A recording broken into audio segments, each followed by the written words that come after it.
On va s'intéresser aujourd'hui au premier principe de la thermodynamique, donc qui régit tous les échanges d'énergie qu'il peut y avoir entre un système, que l'on aura défini, et le milieu extérieur.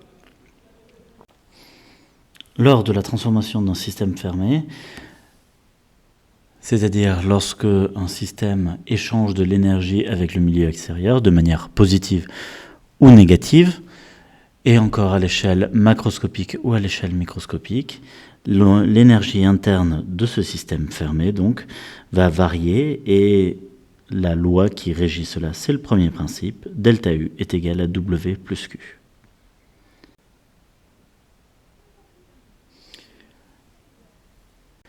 Si on étudie le membre de droite, tout d'abord on rencontre le W qui représente les travails des forces non conservatives.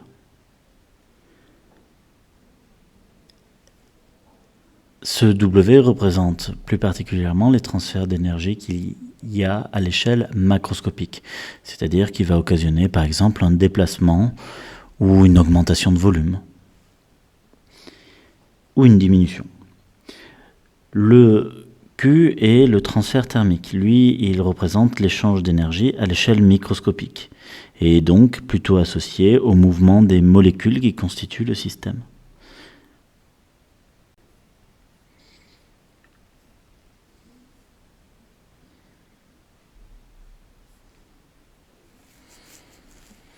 Il y a différents types de transformations qui peuvent relier un état initial à un état final d'un système. Tout d'abord, les transformations quasi-statiques. Ces transformations ont la particularité de se dérouler de façon extrêmement lente. On passera d'un état initial à un état intermédiaire 1 à l'équilibre, puis un état intermédiaire 2 à l'équilibre, et ainsi de suite jusqu'à arriver à l'état final. Ainsi, le système est constamment à l'équilibre avec l'extérieur. Il y a donc, puisqu'équilibre thermodynamique, un équilibre thermique, les températures doivent être en équilibre avec le milieu extérieur s'il y a des parois diathermanes, et les pressions doivent être en équilibre avec les pressions extérieures si les parois sont mobiles. Si maintenant je m'intéresse aux transformations réversibles, il va s'agir de transformations quasi-statiques, mais qui ont la particularité de pouvoir se faire dans un sens et dans l'autre. C'est-à-dire que les transformations réversibles ont la particularité de pouvoir se faire de l'état initial à l'état final, ou de l'état final à l'état initial, en empruntant exactement le même chemin, mais dans le sens contraire. Il existe enfin les transformations réelles. C'est simple, ce sont toutes les transformations qui sont ni quasi-statiques, ni réversibles. Plusieurs exemples de transformations particulières où l'on contrôle en fait l'un des paramètres. Par exemple, il y a les transformations monothermes, où là, cette fois-ci, c'est la température extérieure qui est constante. Or, puisqu'initialement et à la fin, nous sommes en état d'équilibre, eh bien nécessairement, la température initiale et la température finale doivent être égales à la température extérieure, à condition d'avoir des parois diathermanes.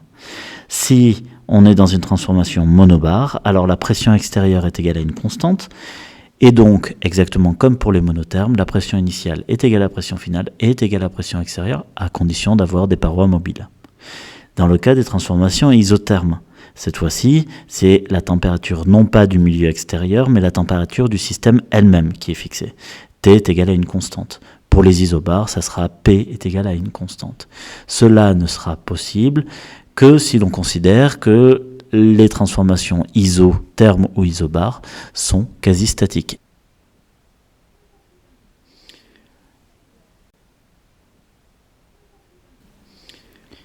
Une autre particularité lors des transformations, c'est que les grandeurs extensives peuvent être amenées à varier.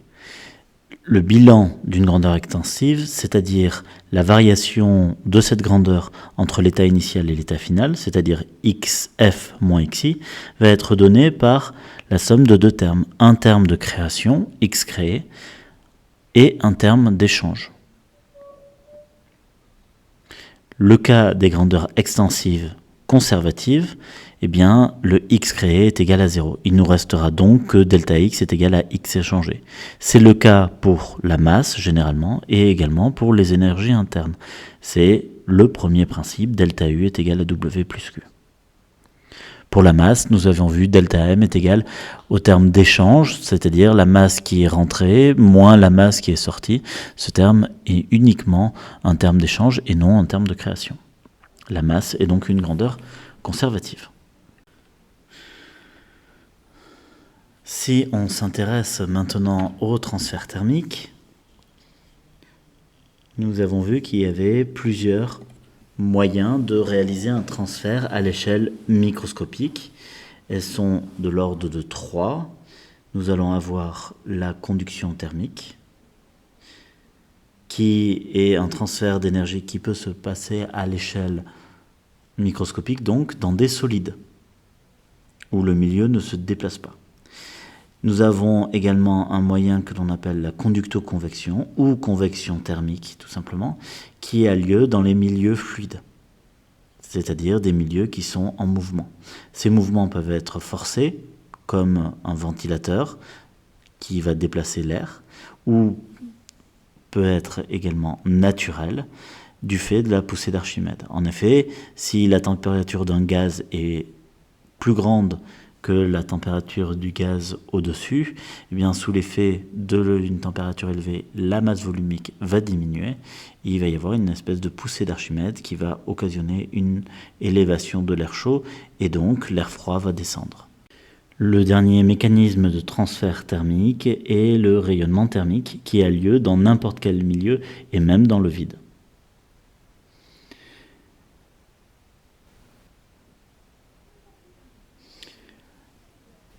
Intéressons-nous au premier terme maintenant qui est associé au travail des forces.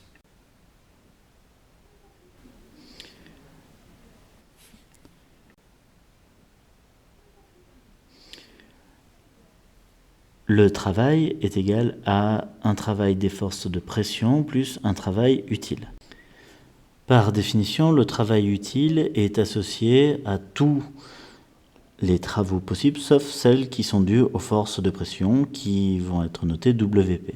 C'est par exemple la présence d'une hélice ou d'une turbine, ou encore d'une résistance thermique, comme nous le verrons dans la calorimétrie un peu plus tard. Le travail des forces de pression, quant à lui, s'écrit moins l'intégrale de P extérieur dV. Pression extérieure, c'est-à-dire la pression qu'exerce le milieu extérieur sur le système. Les bornes d'intégration sont donc sur le volume, entre le volume initial et le volume final.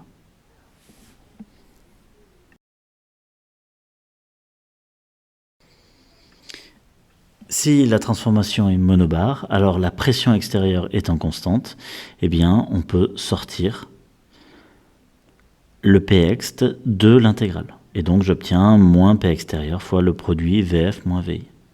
Si par contre on est sur une transformation quasi statique, alors le P extérieur devient tout simplement P.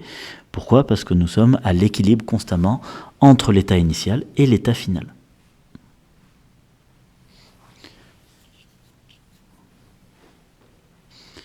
Intéressons-nous maintenant au dernier terme du premier principe, c'est-à-dire la variation d'énergie interne, ΔU.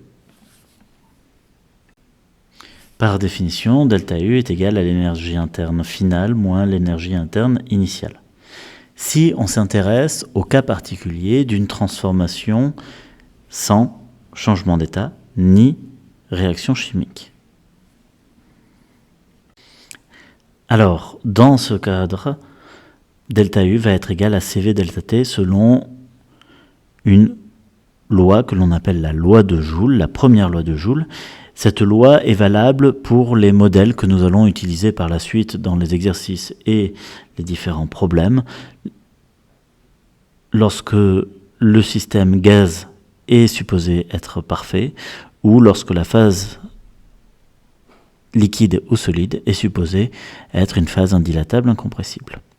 On voit que dans ΔU est égal à CV ΔT, il y a un coefficient CV qui apparaît.